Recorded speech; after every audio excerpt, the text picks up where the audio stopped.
Keir Starmer vowed to rebuild Britain as its next Prime Minister after his Labour Party on July 5 surged to a landslide victory in a parliamentary election, ending 14 years of often tumultuous Conservative government. Russia blasted the main children's hospital in Kyiv with a missile in broad daylight on July 8 and rained missiles down on other cities across Ukraine, killing at least 41 civilians in the deadliest wave of airstrikes for months.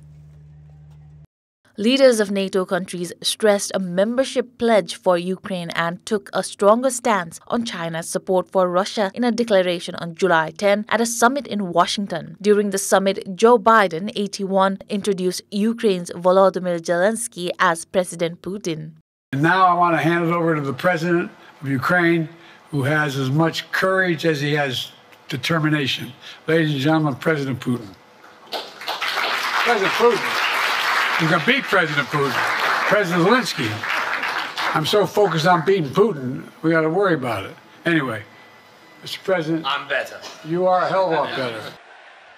Donald Trump was shot in the air during a July 13 campaign rally in an attack that left the Republican presidential candidate's face streaked with blood and prompted his security agents to swarm him before he emerged and pumped his fist in the air, mouthing the words, "Fight." And you know, that's a little bit old, that chart. That chart's a couple of months old. And if you want to really see something that said, take a look at what happened.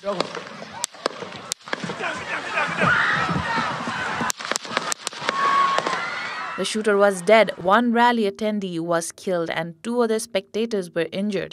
U.S. President Joe Biden ended his re-election campaign on July 21 after fellow Democrats lost faith in his mental acuity and ability to beat Donald Trump. He announced his decision in a letter posted on social media, and in a subsequent post he endorsed Vice President Kamala Harris to be their party's candidate.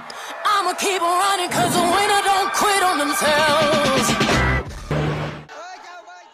Protests against job quotas in Bangladesh killed nearly 150 people and quickly turned into a more widespread agitation against Prime Minister Sheikh Hasina and her government.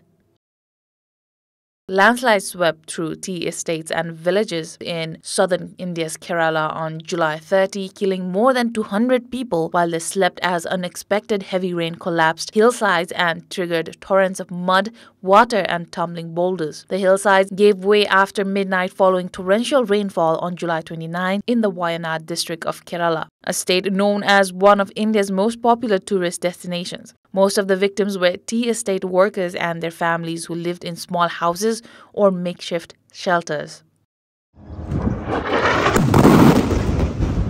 Neighbors of Hamas chief Ismail Haniyeh mourned his death on July 31 in Gaza's al-Shati camp. Haniyeh was assassinated in the Iranian capital, Tehran, an attack that drew threats of revenge on Israel and fueled further concern that the conflict in Gaza was turning into a wider Middle East war.